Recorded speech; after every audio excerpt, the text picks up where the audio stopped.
Okay.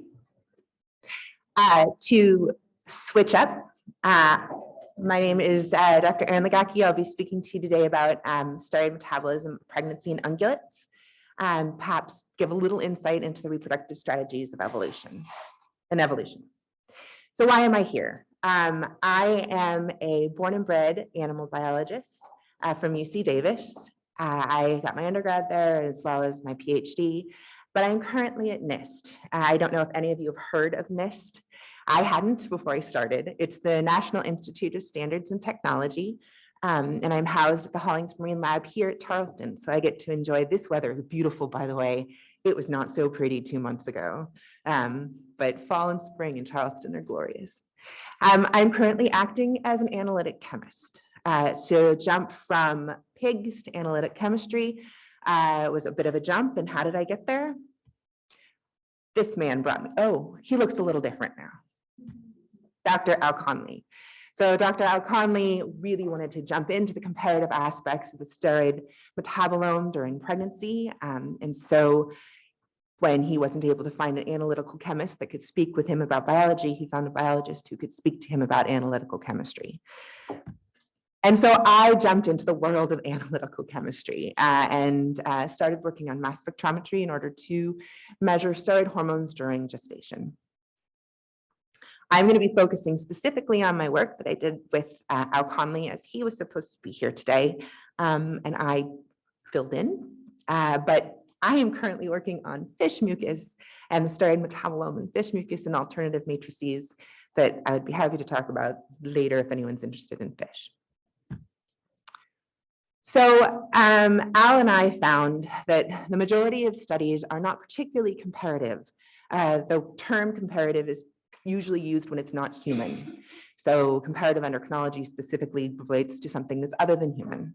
But there are a few really comparative studies that are going to look at different species across the board. A lot of it is to justify the use of farm animals using as models for human gestation.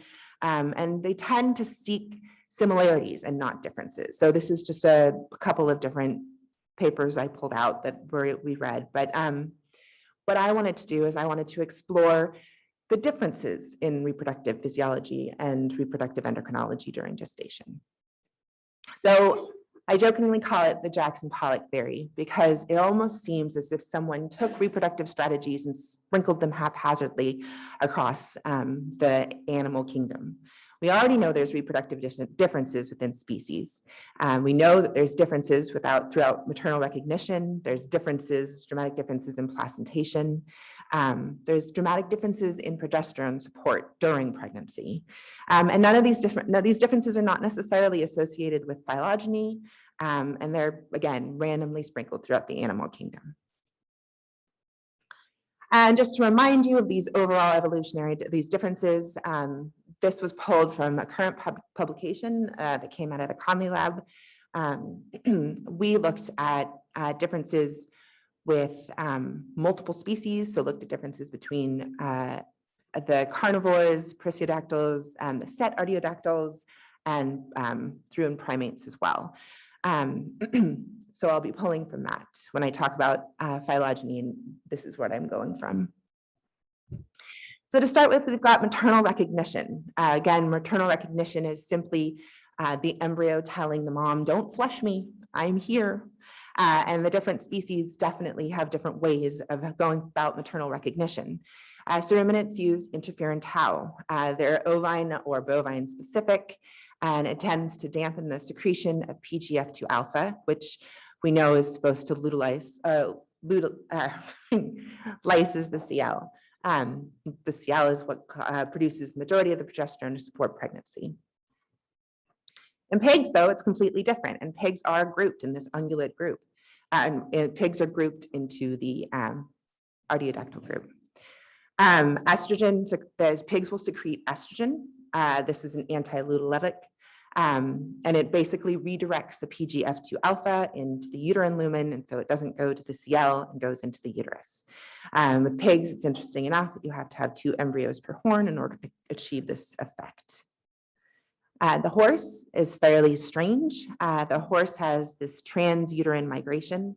So basically the embryo bounces around the uterus and lets the horse know that it's pregnant. Not really sure. We know that it does not, it's an antilytic. We know that it doesn't flush the CL. We don't really know. At least I haven't found information as to what the embryo is actually telling the uterus. So with placentation, there's of course many different types of placentation. We've all seen the basic differences. There's the diffuse placentation that you find in equids and suids. There's cotyledonary, which you'd find in ruminants. There's the zonal placentation, which you find in the majority of carnivores, although elephants have also adopted this. And then there's the human, which is discoid placentation. So these are fairly different, and they seem to be grouped evolutionarily. But if you look at the differences between placentation, in ruminants, you'll see superficial attachment, which is very common in the cotyledonary. These are basically chorionic villi, which are grouped into bunches. But even in species similar cattle and sheep, cattle have a convex cotyledonary group as opposed to sheep, which have a concave. So you already start seeing differences in this placentation with like species. Again, equids and suids have this diffuse placenta, which they are not necessarily grouped together in their evolutionary groupings. This is a diffuse placenta, which is just folds of the chorion and how it contacts with the endometrium. It's distributed over the entire surface of the endometrium within the placenta. And with suids, it's just folds. The chorion forms folds which interact with the endometrium and the myometrium, and with the equine, it's these little microcotyledons, which are all over the placenta. Horses actually have a unique aspect to them, which is actually very similar to humans. They have this protein hormone, chorionic gonadotropin, specifically equine chorionic gonadotropin. It's produced from the chorionic girdle. Basically, the trophoblasts of the placenta invade the endometrium, and they form endometrial cups. Those endometrial cups will secrete equine chorionic gonadotropin, which then has a secondary support of the CL, which keeps progesterone moving. Humans actually have a chorionic gonadotropin as well, if we're going to start looking at similarities. However, their chorionic gonadotropin is a maternal recognition factor. This is also derived from the trophoblast cells.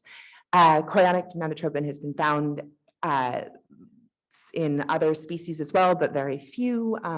There have been transcripts of the chorionic gonadotropin in dolphins that have been found, but that wasn't be able to found in the serum or the blood, or the serum or the milk. And then chorionic gonadotropin is thought to potentially have an effect of this increased fetal gonad size, which is something that you find in seals and giraffe, but there's no specific evidence that shows that chorionic gonadotropin is there. So this seems to be this protein hormone that just exists with horses and humans. So then we get to progesterone support during pregnancy, and species completely differ at this point too. So we have luteal support, which means that the corpus luteum has actively producing progesterone throughout the entirety of pregnancy. So goats and pigs fall into this luteal, specifically luteal support during gestation. Goats, you see a majority of 5-beta reduction of the progesterone during pregnancy. And there's an example of the pigs with the kind of grape-looking ovary that supports pregnancy. In cattle will shift to placental support of progesterone towards the last half of gestation, and they have a lot of 5-alpha reduced progesterone circulating towards the last half.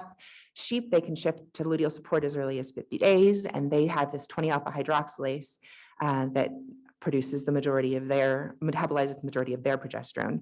And then horses have a dramatic effect to the point where progesterone is no longer measurable towards the end of gestation. And it's 5-alpha, again, dramatically 5-alpha reduced. So if we look at the placental enzymes, we've got sheep on the left, oops, sorry, I clicked. Sheep over here. So sheep throughout gestation, these are both animals that have placental support of progesterone, but they have dramatically different profiles.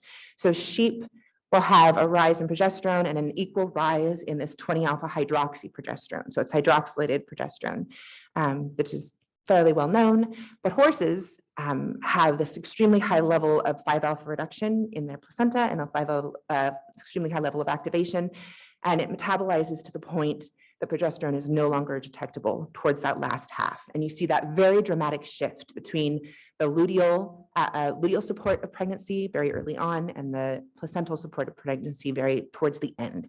And this shift is not seen in sheep. So suggesting that potentially the corpus luteum and the placenta have very similar activation.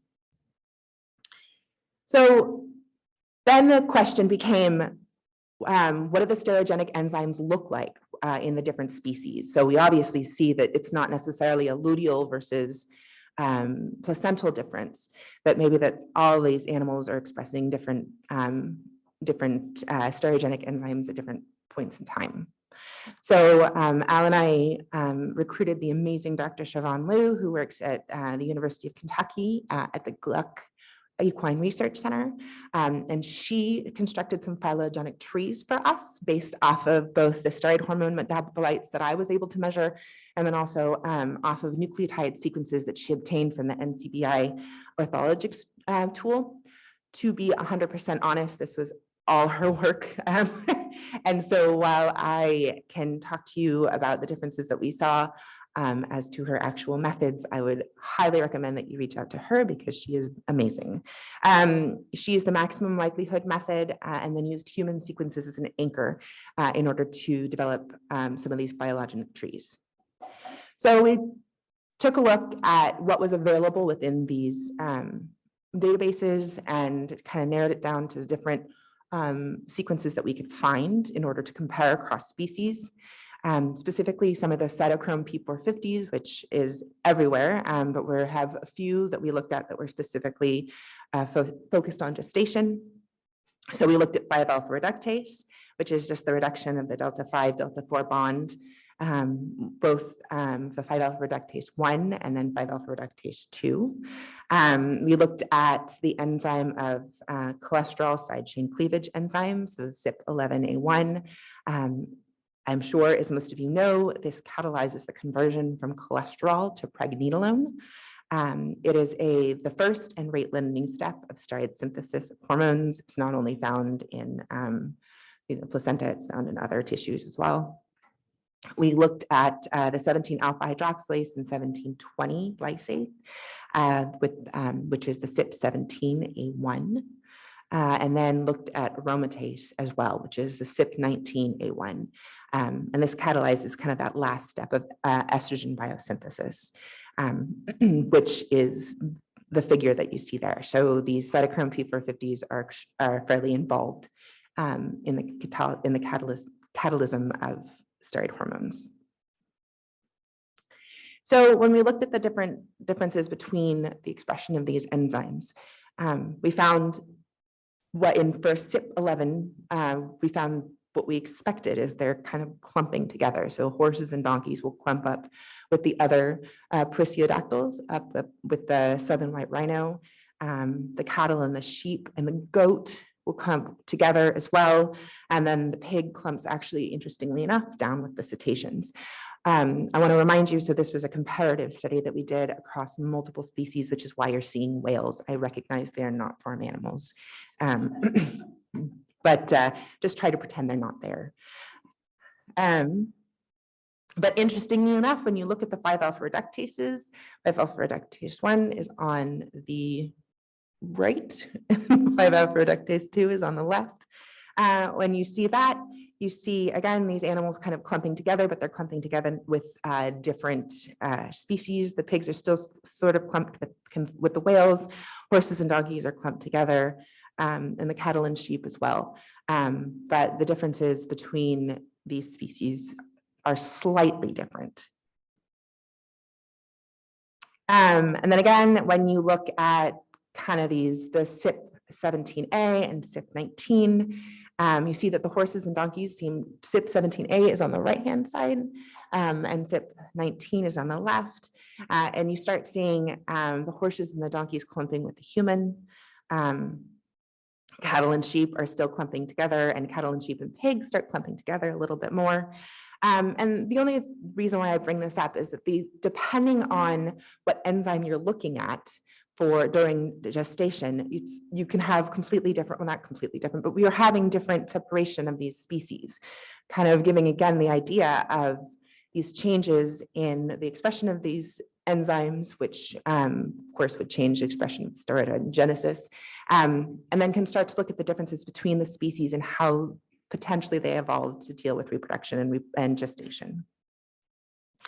We also looked at the hydroxysteroid dehydrogenase enzymes, specifically the 17-beta hydroxysteroid dehydrogenase, which is primarily in the placenta and the ovarian tissues, and converts estrogen to estradiol and androstenedione to testosterone.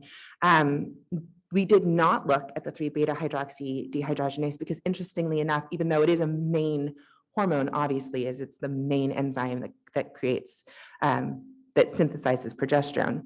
However, there weren't enough there were enough nucleotide sequences available for us to be able to use in order to look at all the different species. It's very possible it's not there because people are like, we know it's there. Who knows? Anyway, but we see very similar patterns kind of with the 17-beta HSD that we would expect to see with the sheep, cattle, and goat clumping. The pigs are clumping again with the whales, and the horses and donkeys are again clumping with their other perissodactyl species. So we figured, great, so we've got these enzymes, and we want to move forward and to look at the different hormones that are involved in pregnancy. And so when I was brought on, the question was, okay, well, we know that horses can have gestation. We know that horses have gestation without progesterone towards the later half. We want to look at those different metabolites. And what are those different metabolites that the horses have, the different pregnanes and whatnot. And so we've all seen this slide. This is, the slide that everyone puts up of steroidogenesis. Oh, it's so big and so complex. It's very important to know all the enzymes and metabolites that come with it. But really, if you want to know about progesterone, pregnancy, people measure progesterone. It's pretty much the main one. Check progesterone. If people want to measure any type of androgen-related issues, testicular stuff, they use testosterone. And then they call it the male hormone. There's estrogen, which is the female hormone, or 17-beta estradiol specifically, if they're looking at any type of female issue. And then, of course, there's the homeostasis hormone that they use for stress, which is cortisol. But in general, this big, beautiful pathway and all these different steroid metabolites are really not utilized and they're not measured. So then the question is, how do you measure them? We all know that hormones are difficult to measure and they can be problematic. So then that was why I was tasked with using mass spectrometry, because then we could measure some of these metabolites, especially in horses and horse gestation, that are not really used or measured in other ways. So common methods to use for measurement are immunoassays to measure hormones. This is something I think we've all used. They're competition binding. So it's between an antigen and a fixed amount of labeled antigen, and they compete for this limited number of antibody binding sites. So what you are measuring is an indirect measure of a compound of interest in the sample, and you're also measuring only the signal. You are not actually measuring the compound itself.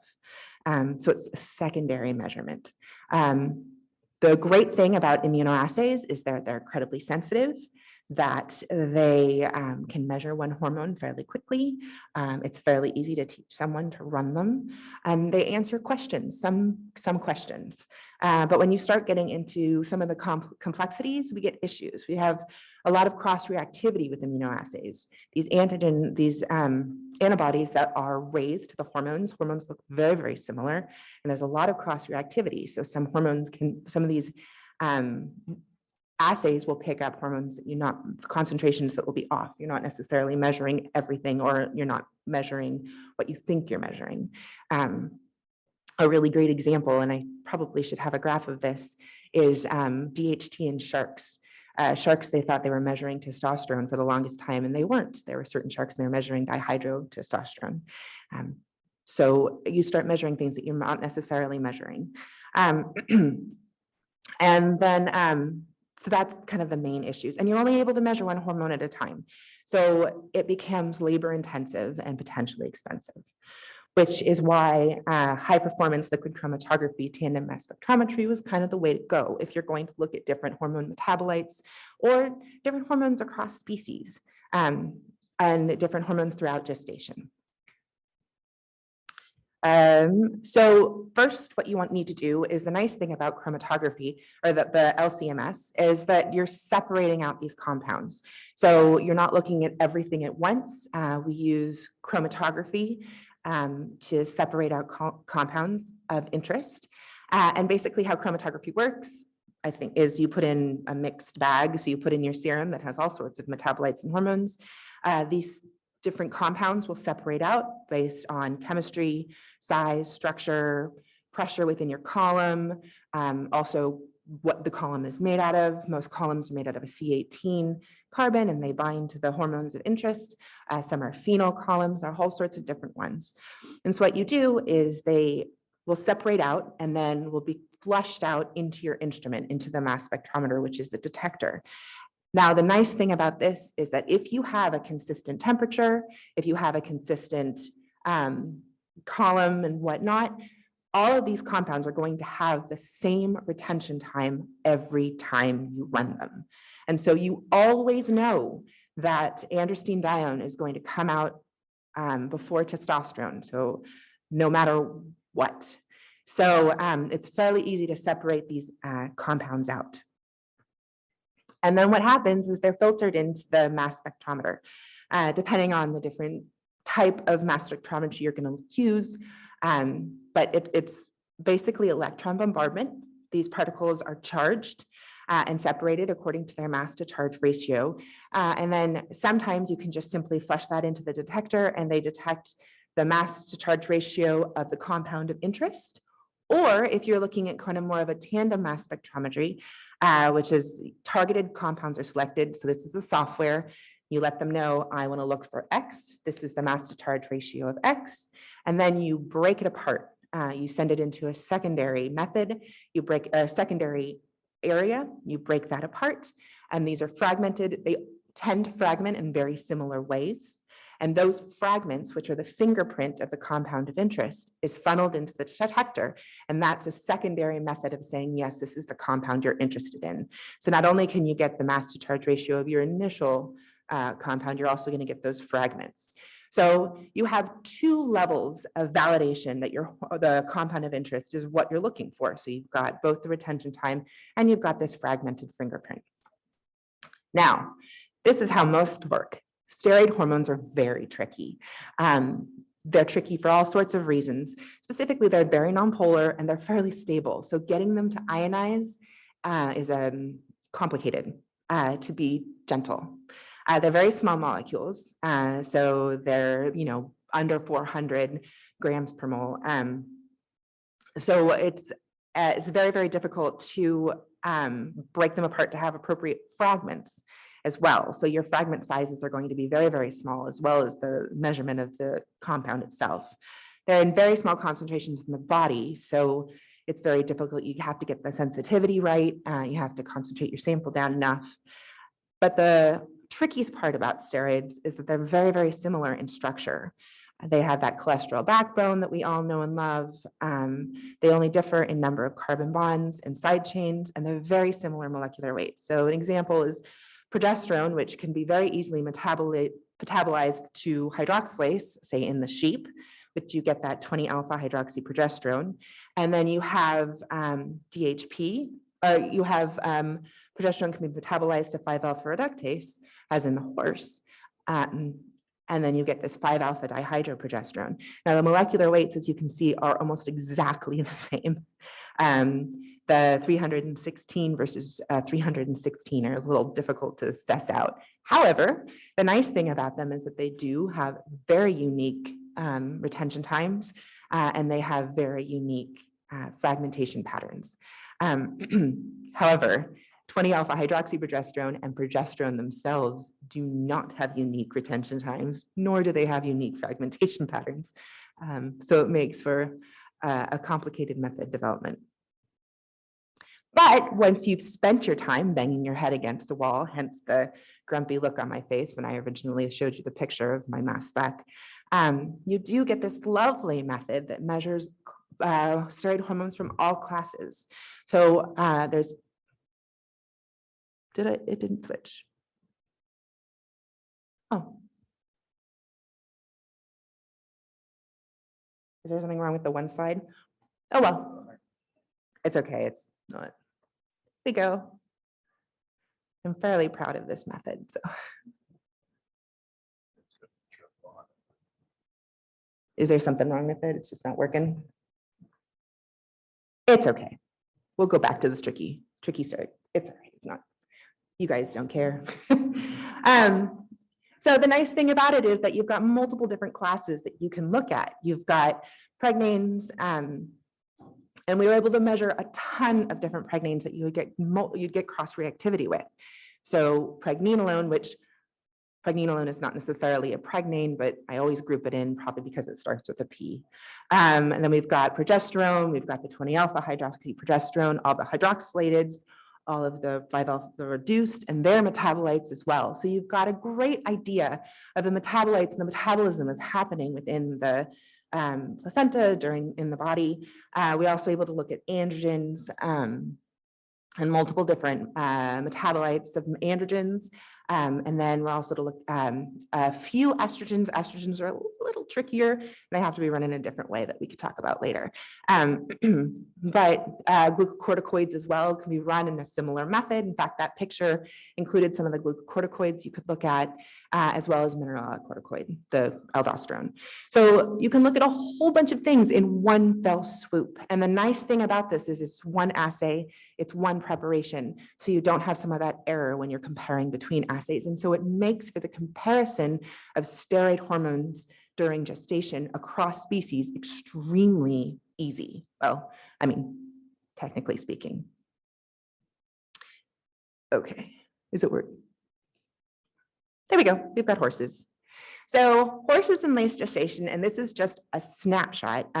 You saw earlier on the longitudinal analysis. I was able to walk into a lab that had, I think it was 10 to 12 mares collected almost daily to every other day throughout gestation, and was able to run longitudinal analysis on these to look at the different hormone patterns that you would see throughout gestation. This was an extreme amount of work done by Dr. Elizabeth Schultz earlier on, and I was able to step in and then continue looking at the steroid hormones within these species. However, currently we're just going to compare late gestation because that's what we have for all the other species. So horses, as you can see, granted progesterone is barely invisible to visible at all. I threw in the 20-alpha hydroxyprogesterone only because I did not include that in my initial analysis. But it is incredibly important for sheep and alternative species. I would like to go back and run some of these to look at that. Just because we were so very focused on the 5-alpha reduction, it wasn't included in the original panel. But you do see the dihydroprogesterone, but then these marked levels to the over hundreds of nanogram per mil concentrations in serum of these metabolites, the 20-alpha DHP, and then the 3-beta 20-alpha DHP, which are the metabolites of DHP. They do not have, they are not as progesterogenic. However, at these levels, they do have some progesterogenic effects. So questioning whether or not they're being metabolized to get rid of them or they're being metabolized for other reasons. However, we then moved from horses into sheep with the suggestion that, well, sheep should have 5-alpha reductase. Why not? They don't, not even a smidge. In sheep, we see progesterone and 20-alpha hydroxyprogesterone, and that's it, pretty much. This is, again, late gestation. So this is a snapshot of late gestation of that previous graph that I showed you. So that doesn't help when you're trying to tease out 5-alpha reduction and using different models for different things. So we moved to cattle, and cattle have the gestation. This is again gestation day 270, so very late gestation. We assumed cattle would look like sheep. We assumed there'd be very little 5-alpha reductase. In fact, it was, this is just to check. And cattle had a monstrous amount of 5-alpha reductase. And the reason why we know, because you don't see much DHP, you do see a ton of this DHP metabolite, the 20-alpha DHP. So we then took a look at some of the tissues from the placenta, and they do have gangbuster 5-alpha reduction activity as well. So it's there. So again, more support. The cattle have this placental support of progesterone, at least the placental metabolism of progesterone, that's for darn sure. But also showing that sheep and cattle are extremely different. So if we're going to use them as ruminants, these ruminants and these ruminant placentas act very differently. So then we moved on to goats and pigs. With goats, they had zero 20-alpha hydroxyprogesterone. And I would assume that goats would look very similar to sheep. And in fact, they don't. They have high levels of pregnenolone and progesterone. And then interestingly enough, they have very high, goats and pigs have these very high levels of allopregnanolone. I'm not sure if any of you have heard of allopregnanolone. It can actually, it's an endogenous steroid. It's a 5-alpha reduced metabolite and can actually be used as an anesthesia. And the idea is that it keeps these animals in stasis during pregnancy. The allopregnanolone, high levels of allopregnanolone have been suggested for human postpartum depression as well, the drops in this. So fairly interesting hormone to study. So again, goats and pigs, which should look very similar to sheep, and cattle don't, not even in a smidge. And interestingly, I don't know if you remember back long ago with that nucleotide sequences that I was showing you, these animals were not grouped too far apart. They actually were grouped fairly close together with their enzyme expression within these tissues, but they look completely different, which is just another plug for the idea that necessarily measuring the genes doesn't necessarily mean that you're going to see the hormone or the biological change within the body. So I just wanted to put this up. This is an average overall of the different species in late gestation. And as you can see, they look completely different. The horse and the cow, horse has a large amount of this 5-alpha reduced metabolite. The cow does as well.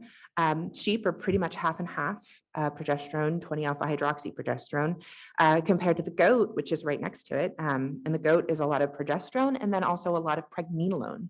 I did not actually measure the 5-beta reduced, which probably would change the goat's profile quite a bit. And then pigs, the same, have this progesterone and quite a bit of the pregnenolone that we weren't necessarily expecting to see. I threw in an alpaca just in case anybody is interested. Alpacas are camelids.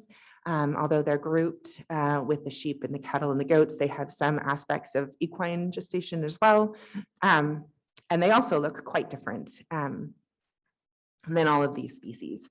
And so the big take home, if you look at the hierarchy now based on the steroid hormones, and again, this was Siobhan's work. So alpaca, sheep, and goat alpaca and sheep kind of clump together. The goats clump with rhinoceros, which are completely different. Sea lions and dogs, not shocking. The pigs and the tapirs, though, clump together. And then we've got horses, hyenas, and humans all clumping together in the same kind of group. So steroid hormones, again, are a very Jackson Pollock-esque idea. So the idea is that differences are important. We spend a lot of time trying to justify our use and our work with animals as either human models or as ways to only look at efficiency in one thing or another. But these differences that we see are within the steroid hormone metabolome of gestation, even in late gestation, kind of indicate that there's more that we need to know, that steroid hormones do not be just a checkpoint, just progesterone check, testosterone check. There's so much more to these pathways that we know, but we didn't necessarily have the tools to measure. So when using different models, instead of using them as models, maybe we should be looking at them at the pure differences that might help us understand pregnancy and gestation and the steroid hormones involved in the support.